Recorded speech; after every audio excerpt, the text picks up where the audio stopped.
Welcome to the very first episode of the ArcDox podcast. The focus of this podcast is of Building Information Modelling, or BIM. This podcast will be recorded weekly and available on all social media platforms. If you like the podcast, make sure to like, comment, share to your friends and all your colleagues. You will now be listening to the voices of Mr. Rolf Montague and Pat Slattery. So welcome to the ArcDox podcast. This is something new for us. We blame our colleague Ryan Ford for convincing us to do this. My name is Ralph Montague. I'm the managing partner of ArcDox. I'm an architect by background, and I'm here with my business partner Pat Slattery. Yeah, Pat. Also a founding partner of ArcDox. And my background is in construction technology. Spent on many years starting working on drawing boards in the early 80s, seeing how people produced information then, and being there at the sort of introduction of CAD into offices in the sort of late 80s, early 90s, and seeing the problems that caused as well. People getting lazy in the way that they produced information and produce drawings, copy and pasting without properly checking and maintaining information. Sounds like you're giving away your age, Pat. I'm old. I know I'm old. Yeah. I've been there, harking back to the days of drawing boards. So we don't have any real agenda today because this is the first of the podcast, so we will be a bit more organised going forward, but this is really just to introduce ArcDox and ourselves and get a conversation going. Maybe just, my background is, as I said, is in architecture. I'm originally from South Africa. I moved to Ireland in 2000. I've been working in the sector for 25 years. Pat and I actually worked together in an architectural practice, before we started ArcDox, working on major projects. So I suppose we've got a lot of experience of where things go wrong and how technology can help, and that's why we got together and started ArcDox. Yeah, technology can help if it's used properly, because I was alluding to there. I think CAD introduced a lot of problems into the way that we produce information, and I think through the boom years in Ireland here from sort of 2000 up to 2008, 2009, there was a lot of bad practice in terms of the way information was created and information was managed. Both myself and Ralph trying to manage large teams within an architectural practice where the solutions seemed to be throw more bodies at it rather than try to manage the process properly. So we did see the need for a better way of working.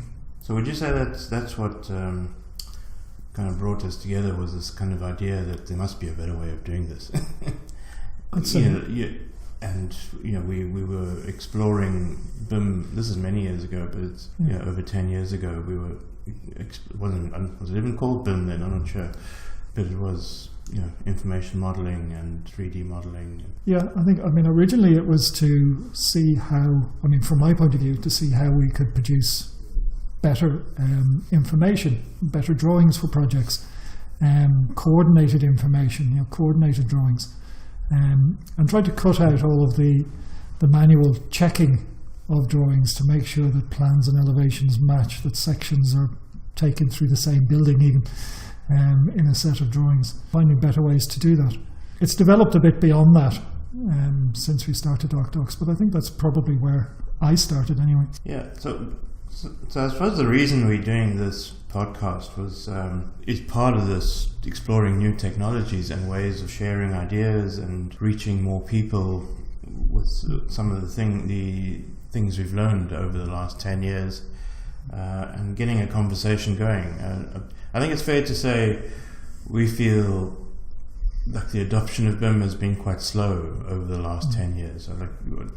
I certainly wouldn't have expected it to be so slow. I know there's reasons for that. We had a major recession and various other things, but I just find people are very, technology is just not being embraced, and so we want to get more conversations going about that, as why that might be, and what can we do to overcome it, because there's definite benefits, like far-reaching benefits for everybody, and And one of the things I'd like to see us do over these podcasts is try and dispel some of the myths that have grown up around BIM. I mean, what BIM can and can't do, what BIM's used for, what BIM is. I mean, there's a lot of people out there who either don't fully understand it or are promoting a different view of BIM from what it really is.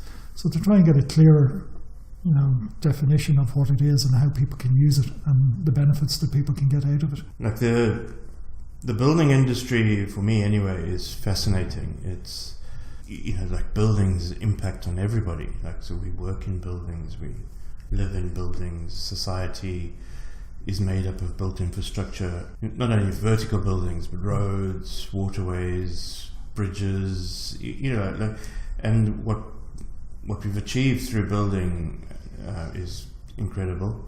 And the most advanced societies have the most advanced built environments, and that just continues to be fascinating. But then at the same time, there's incredible problems with quite traditional ways of working with paper documents, which translate into massive cost overruns, significant failures in terms of quality, impact on the environment. Like, buildings are responsible for over 40% of the carbon emissions. So so on the one hand it's really exciting, on the other hand it creates a lot of problems, and we're just trying to, I suppose, bring solutions to that environment. Absolutely. Cost is a huge problem. I mean, we've seen it in the news in Ireland. On some of our government projects recently, cost overruns because projects aren't being fully considered or fully designed out and fully analysed before they go too far. People taking shortcuts, and I think BIM can help with all of this if it's implemented properly. I mean, if it's not implemented properly, then it can just add to the problems. So it needs a proper considered plan and a proper buy-in from everybody involved in the project. Yeah, and that's what's always fascinated me about BIM for many years now, is the fact that you can virtually construct a building in software, and you can fully consider it, as you say, make sure it's going to work, make sure everything's going to fit together, identify issues in that environment where it's easy and cheap to resolve those issues before executing the work on site with real materials and putting real people's lives in danger. I really believe the more we can do within that digital environment before we begin to do work on site, the better.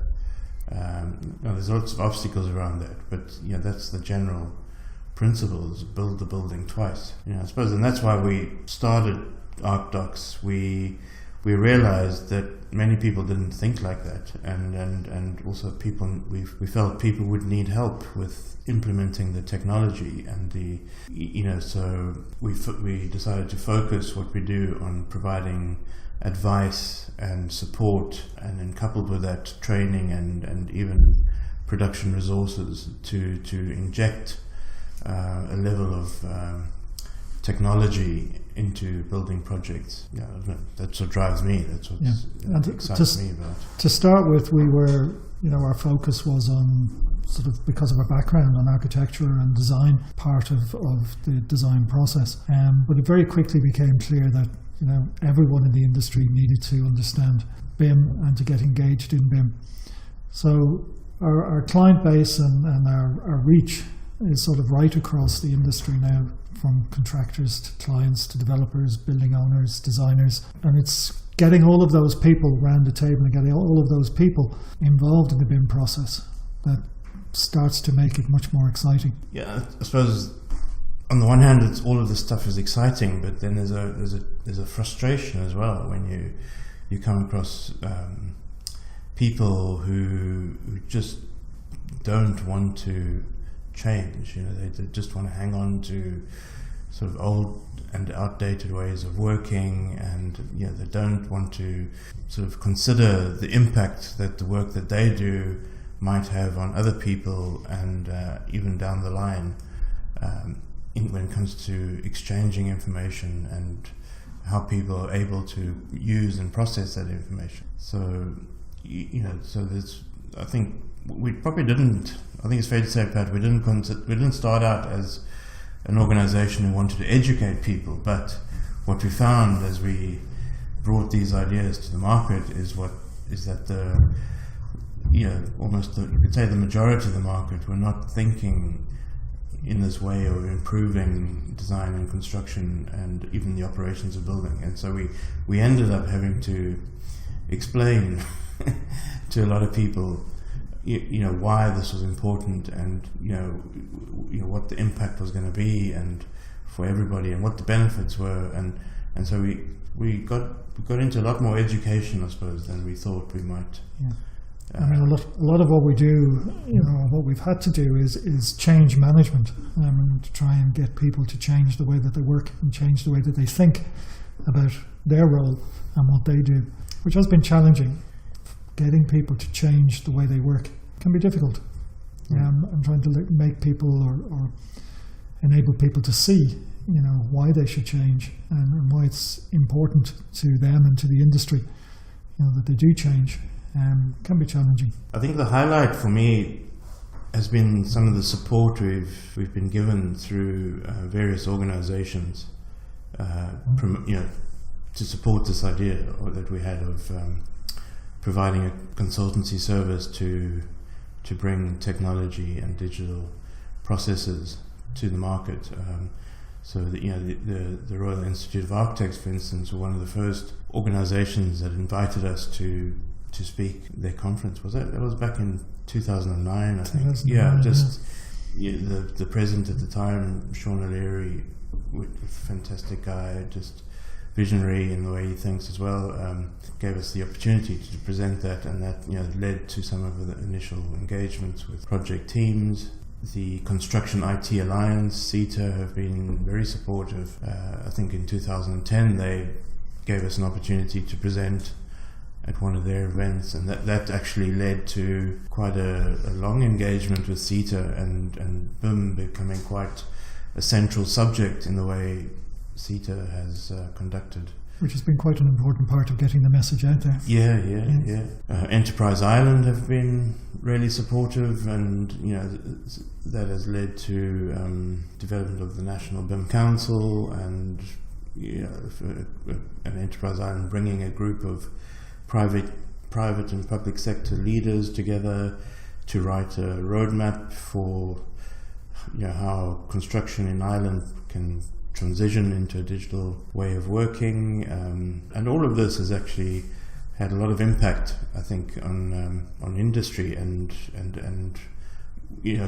10 years ago you may have said Ireland is behind in the adoption of digital, but what's becoming apparent now is that we're catching up quite quickly, I think. Yeah, I mean, in some ways you look back 10 years and it seems like a long time, and how is it taking us so long to get here? In other words, when you sort of outline it the way that you did just there, Ralph, a lot has happened, and there's a lot of industry bodies and industry people out there who have helped and engaged in it. Yeah, it's been good. So we look forward to more of that, and the government now, the Irish government, have sort of set out a mandate in 2017. That's led to a public BIM group being set up, so a number of public organisations that are looking at BIM and on their projects, and the mandate obviously kicks in this year and is spread over the next 3 years, so starting with complex projects, medium projects, simple projects. That's fantastic to see how that's all coming together and aligning with what's happening in Europe and globally. So digital really is now embedded. It's not mainstream, I think that's fair to say. No, it's far from it. But it's embedded, and it's you could see now that it's not going away. I think people realize we can't keep making the same mistakes, and we have to do things in a better way. We have to be more frugal with our resources, not only human resources but material resources.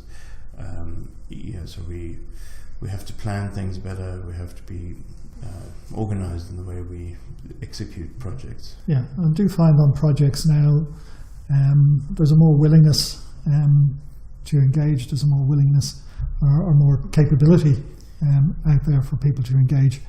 in the BIM process on projects.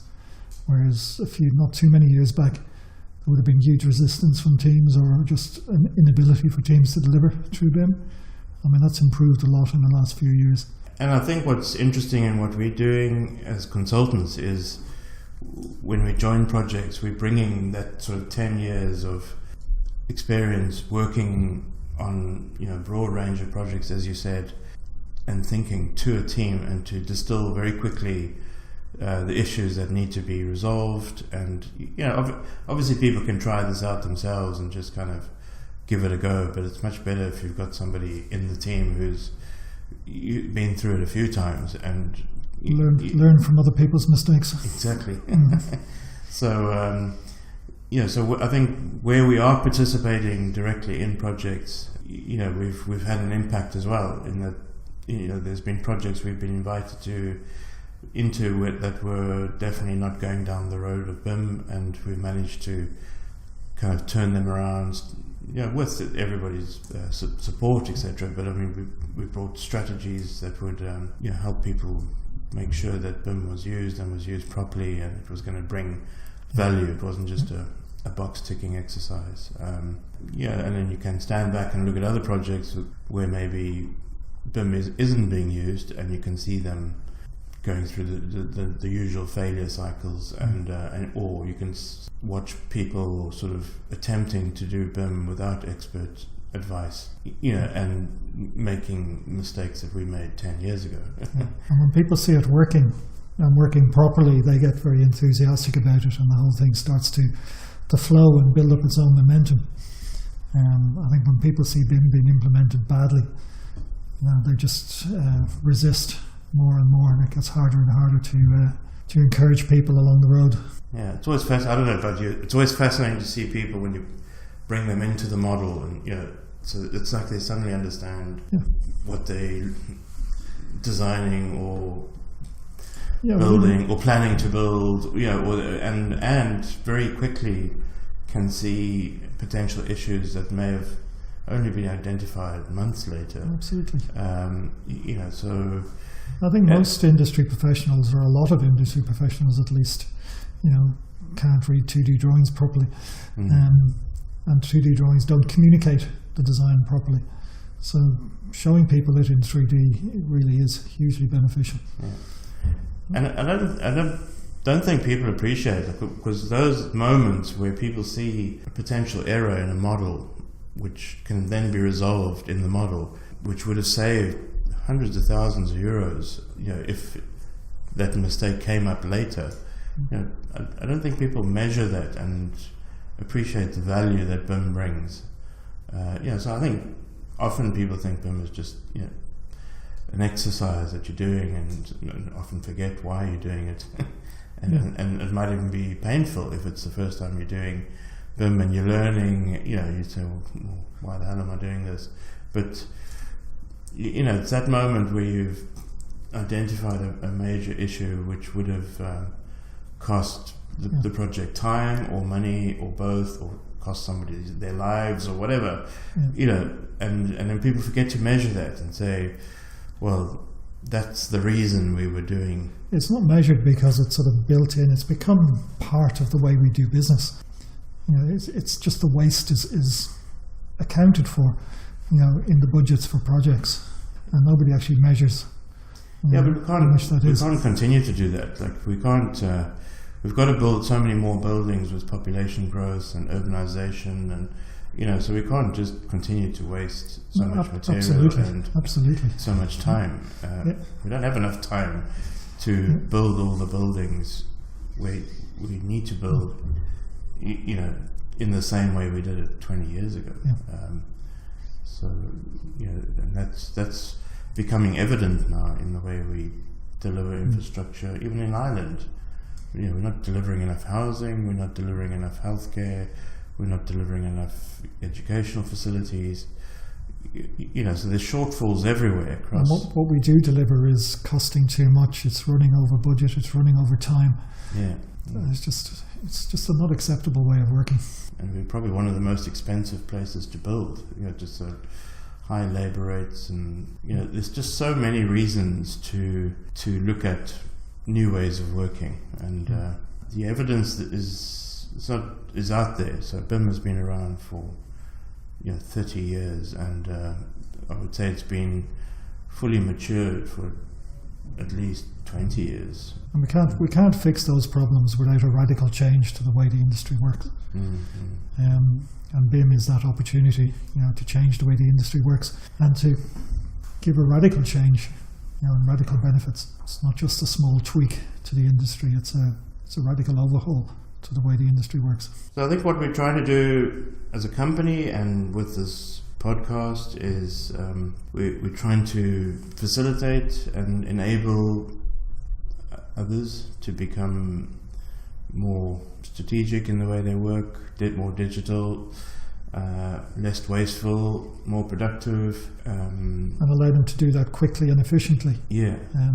And share some of the expertise we've gained over the last 10 years to help. And in fact, our kind of tagline is enable and support BIM. That's what we want to do is as a business. We want to do that across many projects and as far as we can reach. And as technology and software develop, as they have developed over the last 10 years and continue to develop, people can't stop learning. They still need to be shown new ways of working, new ways of doing things. So I hope this podcast idea helps, that achieves some of that objective. I think plans we've discussed with the team here are for others to share some of their ideas. We have a range of people in the business, fantastic people with different expertise in different areas, and that'll be good.